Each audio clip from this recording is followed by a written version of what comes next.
다양한 경제 정보가 함께하는 시간 훈훈한 경제입니다. 오늘도 쿠키뉴스 송금종 기자 나와 있습니다. 안녕하세요. 네, 안녕하세요. 쿠키뉴스 송금종입니다. 네, 오늘은 어떤 내용으로 이야기 나눠볼까요? 지난해 임금 근로자가 금융기관으로부터 받은 대출이 평균 4천만 원을 넘어선 것으로 집계됐습니다. 또한 부채 증가율은 임금 근로자의 소득 증가율을 웃돌았는데요.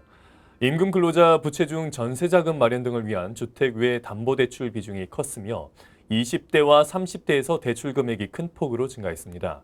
오죽하면 대출 공화국이라는 말까지 나오고 있는데요. 상황 어떤지 자세히 살펴보겠습니다. 네, 임금 근로자가 받는 대출이 계속해서 늘고 있고, 그리고 이 부채 증가율이 소득 증가율을 웃돌고 있다면 서민들의 삶은 팍팍할 수밖에 없는데요. 현재 상황이 어떤지 좀 짚어보고 가도록 하겠습니다. 지금 듣자 하니까 지난해 임금 근로자가 받은 대출이 4천만 원을 넘어섰다고요? 네, 그렇습니다. 통계청이 발표한 지난해 일자리 행정통계 임금 근로자 부채에 따르면 지난해 12월 기준으로 임금 근로자 평균 대출은 4,076만 원입니다. 그건 전년 대비 281만 원, 7.4% 증가한 것입니다. 그렇군요. 지금 임금 근로자가 받는 평균 대출 금액이 계속해서 올라가고 있는 거죠? 네, 2017년 6월 기준 3,591만 원에서 꾸준히 상승해 2017년 12월에는 3,795만 원, 2018년 6월에는 3,923만 원으로 집계됐는데요. 지난해 12월에는 평균 대출 금액이 전년 대비 7.6% 증가하며 4천만 원을 넘어선 것입니다. 통계청에 따르면 2017년 기준 전년 대비 임금 근로자의 소득 증가율은 3.6%로 부채 증가율보다 낮았습니다. 네. 그러면 임금 근로자의 중위대출 금액도 볼까요? 결과가 지금 어떻게 나왔습니까?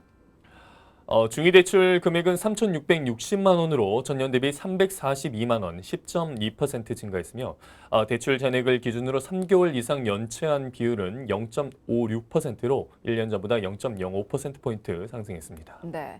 자, 그러면 연령별로 보면 또 어떨까요? 이제 평균 대출 금액으로 봤을 때 어느 연령대가 가장 높았습니까?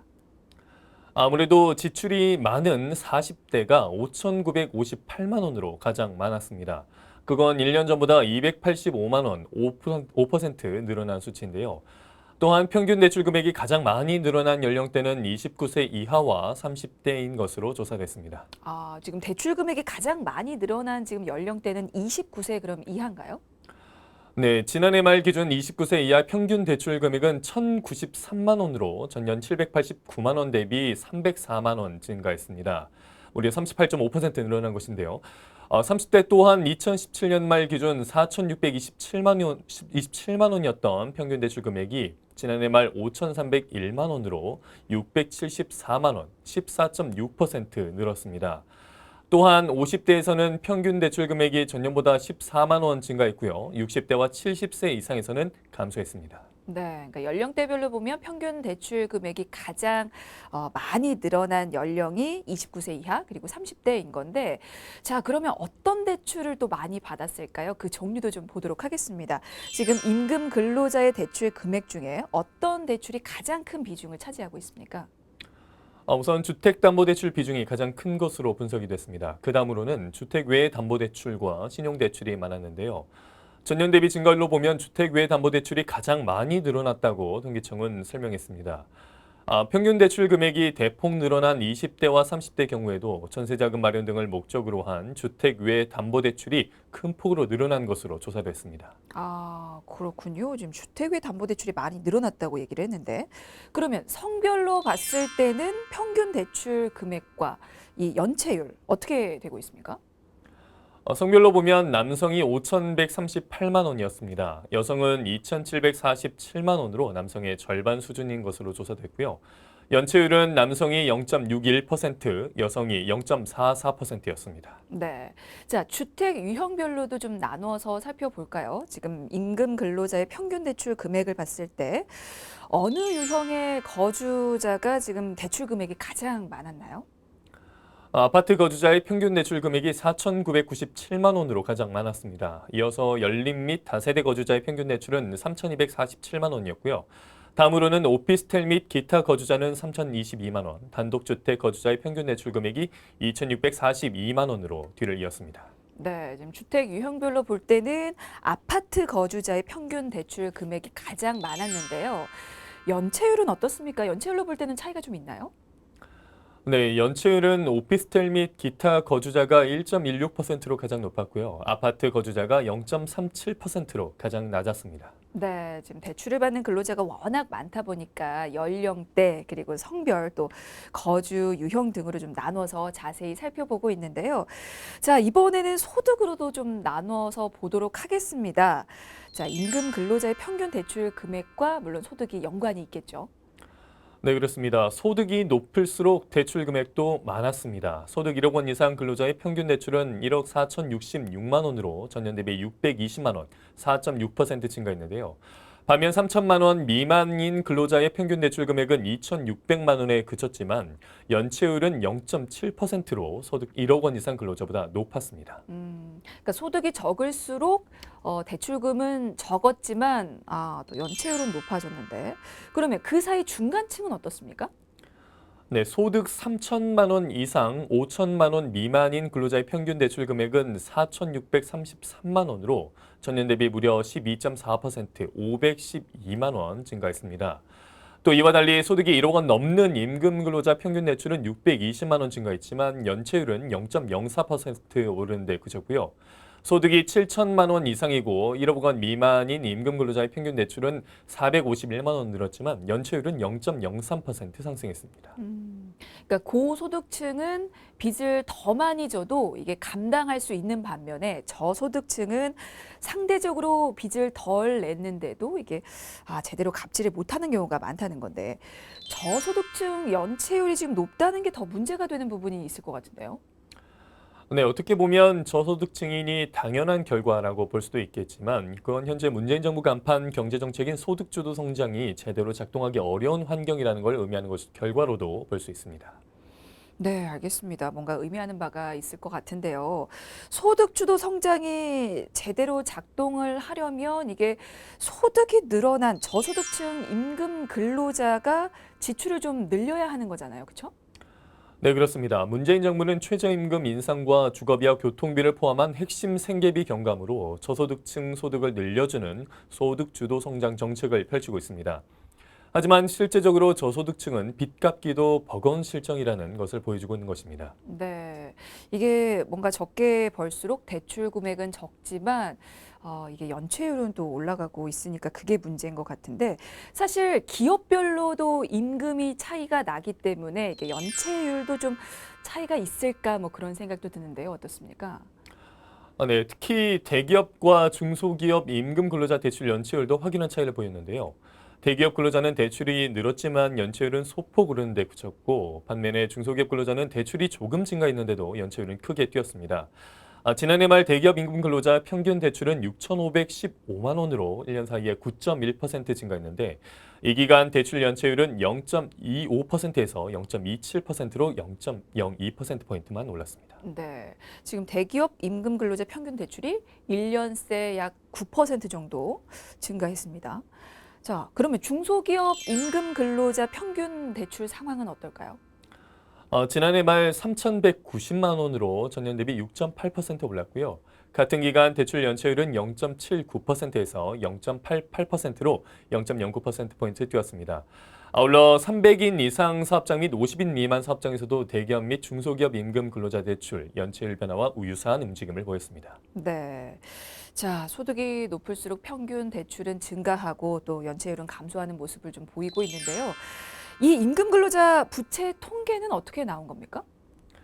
네, 임금 근로자 부채 통계는 올해 처음으로 공표된 통계입니다. 임금 근로자 개인이 은행이나 비은행 금융기관에서 받은 대출 원금을 토대로 작성이 됐습니다. 그렇군요. 이렇게 통계를 내서 현재의 어떤 상황을 짚어보는 것도 좀 필요하다는 생각이 드는데, 사실 대출은 이게 한 곳에서만 받는 게 아니잖아요. 그래서 건수별로 보면 또 어떤지도 살펴보고 싶은데요. 네, 대출 건수별로 보면 3건 이상 대출을 받은 임금 근로자의 경우 평균 대출 금액이 1억 1,086만 원인 것으로 조사됐습니다. 또 연체율도 대출 건수가 많을수록 높아지는 것으로 분석이 됐는데요. 3건 이상 대출을 받은 경우 연체율은 0.71%였지만 한 건이나 2건 이상인 경우에는 0.36%였습니다. 네. 뭔가 이번 조사 발표 내용을 보면 우리 경제 내부의 어떤 최대 화근인 가계부채에 대한 우려가 좀 더 커질 수밖에 없는 상황일 것 같은데요. 외국의 상황은 어떤지도 좀 비교를 해보면 좋을 것 같습니다. 자, 외국과 비교하면 어떨까요? 좀 구체적으로 살펴볼까요? 지난 4월 국제금융협회가 발표한 글로벌 부채 모니터 보고서를 보면 지난해 4분기 말 기준으로 한국 가계부채의 국내 총생산 대비 비율은 97.9%였습니다. 국제금융협회가 국가별 수치를 제시한 34개 선진 신흥국 가운데 가장 높았습니다. 또한 글로벌 가계부채의 GDP 비율이 59.6%라는 점을 고려하면 한국의 가계부채 비율은 평균을 훨씬 뛰어넘어 GDP와 맞먹는 수준까지 상승한 셈입니다. 네. 국내 총생산 대비 가계부채가 97.9%라면 이게 지금 100%에 육박하는 건데 이거 꽤 심각한 상황 같은데요. 문제는 이뿐만이 아닙니다. 한국은 GDP 대비 가계부채 비율뿐만 아니라 비율의 상승 속도도 가장 빠른데요. 지난해 말 한국 가계부채의 GDP 비율은 2017년 4분기 말 94.8%보다 3.1%포인트 상승해 조사 대상 34개, 34개국 중 가장 큰 폭으로 올랐습니다. 반면 글로벌 가계부채의 GDP 비율은 같은 기간 0.2%포인트 상승하는 데 그쳤습니다. 그러면 반대로 떨어진 나라도 있습니까? 네, 미국 가계부채의 GDP 비율은 1.6%포인트 하락했고요. 유로화를 사용하는 19개국을 뜻하는 유로존 역시 0.2%포인트 하락했습니다. 그렇군요. 뭔가 다른 나라와 비교를 이렇게 해보니까 가계 대출에 대한 우려가 좀 더 커지는 것 같은데요. 자, 우리나라 가계 대출이 유독 좀 많은 것 같은데 그 이유는 뭘까요? 우리나라의 가계 자산 구조는 부동산 비중이 상당히 높습니다. 그래서 가계대출 대부분은 부동산 투자를 하거나 부동산 자산을 유지하기 위한 레버리지 역할을 하는 것으로 볼 수 있는데요. 또한 가계대출이 비중이 커지면 우리나라 가계 지출이 줄어들어 당장 내수에 적지 않은 영향을 미칩니다. 여기에 가계대출이 부실해지기 시작하면 부동산 시장 붐이 갑자기 줄어드는 상황이 발생할 수 있습니다. 부동산 때문이었군요. 뭐 지금도 정부 정책에 따라서 부동산 시장이 급속하게 또 얼어붙고 있는 상황인데요. 그러면 역으로 좀 생각을 해봤을 때 부동산 시장에 문제가 생기면 가계 대출도 좀 부실해질 수도 있겠네요. 네, 높은 가계부채 비율은 그만큼 부실화 위험이 크다는 의미이기 때문에 금리가 인상되거나 경기가 좋지 않아 부실 대출이 되면 금융회사 부실로 연결돼 금융위기로 이어질 가능성도 있습니다. 네, 뭐 그러면 지금 현재 가계부채만 문제가 되고 있는 건지 아니면 다른 부분도 좀 우려되는 부분이 더 있는지도 궁금한데요. 국제금융협회 자료에 따르면요, 우리 한국은 가계부채뿐만 아니라 기업 부채도 빠른 속도로 늘었습니다. 한국 비금융 기업의 부채는 지난해 4분기 기준 GDP 대비 102.2%에 달해 1년 만에 3.9%포인트 상승하면서 100%를 넘어섰는데요.